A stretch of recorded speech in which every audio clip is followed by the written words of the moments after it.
Welcome back to the Dark Truth Diaries, where we peel back the layers of lies, betrayal, and vengeance, to reveal the stories most people wish would stay buried. Tonight's story is about the moment a woman woke up, literally and figuratively. A husband who thought he was safe, a secret he thought was deeply hidden, and a whisper he didn't know was being heard. This is the story of a betrayal so deep it transformed an ordinary wife into a calculated mastermind. A story I call, "He thought she was sleeping, but she heard everything." Grab a drink, sit back, and let me take you inside a home where love died quietly, and revenge was born in the silence of the night. My name is Marissa, and until last year, I believed I had the perfect marriage. 10 years with my husband, Daniel. 10 years of routines, inside jokes, dreams built side by side. People used to call us the couple who made marriage look easy. But that was before the night I heard the sound that changed everything. It was a Friday. I'd been sick all day, migraine, fever, the whole thing. By 9 p.m., I was completely knocked out on the bed. Or at least Daniel thought I was. But sometime after midnight, a voice dragged me back from sleep.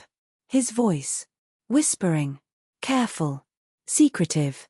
At first, I didn't understand. He was sitting at the edge of the bed, speaking quietly. I kept my eyes closed because my head still felt heavy. Then I heard a woman's voice through the phone. Soft, intimate, familiar. I didn't recognize the words, but I recognized the tone. And suddenly, my heart woke up before the rest of me did. Daniel said, "She's asleep. Don't worry. She never wakes up when she's sick." He chuckled. A chuckle I hadn't heard directed at me in months. Then he whispered something that turned my blood cold. "I wish I was in your bed instead." My breath stopped. My body froze. But he kept going. He talked about the hotel room they'd used last week. About the earrings she accidentally left in his car. About how much happier he felt with her.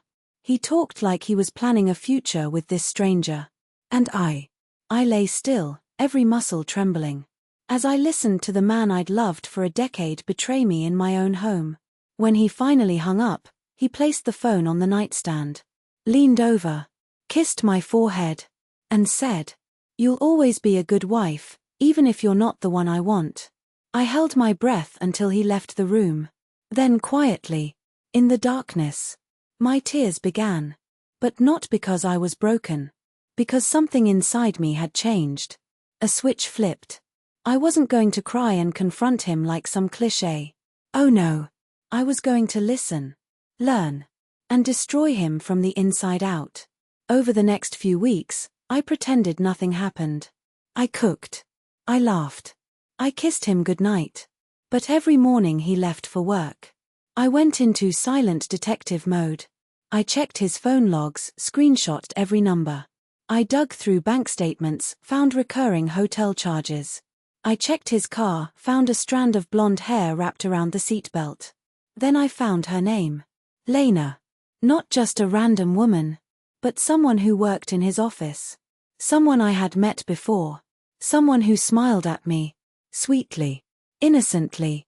Knowing exactly what she was doing with my husband. That was when the revenge began crafting itself in my mind. I didn't want to confront them. No. I wanted something that hurt deeper. I wanted him to lose what he valued most. His comfort. His control. His reputation. Everything he used to feel powerful. And I wanted her to lose the fantasy she thought she could build on my heartbreak. My plan wasn't impulsive. It wasn't emotional. It was strategic. I started by being sweeter to Daniel. Attentive. Affectionate. I let him believe he was getting away with everything. Meanwhile, I opened a private bank account. One he knew nothing about. I transferred money slowly, small amounts he'd never notice. I tracked his movements. Screenshotted every message. Recorded every call I overheard. I built a timeline. Every lie. Every date. Every betrayal. I wasn't collecting evidence for court. I was collecting evidence for destruction. My revenge had to start with her. I requested a private meeting at her workplace under the pretense of hiring her department for a project. She smiled when she saw me, but that smile evaporated when she noticed the file I placed on her desk. The file with photos, screenshots, hotel receipts, recordings, messages. Her voice on speaker with my husband whispering back to her. She turned pale. Then I told her calmly, "This ends now, or everything in this folder goes straight to HR, and your parents, and your landlord, and your church." Lena cried, begged, promised to block him. And she did. But I wasn't done. Because now it was Daniel's turn. I waited 3 months. Long enough for him to think life was perfect again. Then, on a quiet Sunday evening, I recreated the scene from the night I first heard him. I lay in the bed, lights off, pretending to nap. His phone buzzed, and he came in, whispering into it. Not to the mistress, she was gone. But to a friend he'd been complaining to about how boring I was becoming. He talked about wanting space. About moving into an apartment once he figured out the money. That was my cue. I sat up slowly. He froze. The phone dropped from his hand. I looked right into his eyes and said, "I wasn't sleeping the night you confessed everything. And I'm not sleeping now." He went pale. He tried to lie, stutter, explain. But then I handed him a thick envelope. His affair timeline. His recordings. His messages. His lies. His finances. Everything. He flipped through it in horror. I told him, "I'm leaving you. And you're not getting a penny more than you deserve." Then I revealed the final blow. All the money I'd transferred. It was the amount I had contributed to the marriage. Not a single dollar of his was missing. He couldn't accuse me of anything. But I had everything to prove what he'd done. He collapsed onto the bed, sobbing actual sobs. Begging. But the man who betrayed me wasn't the man I married.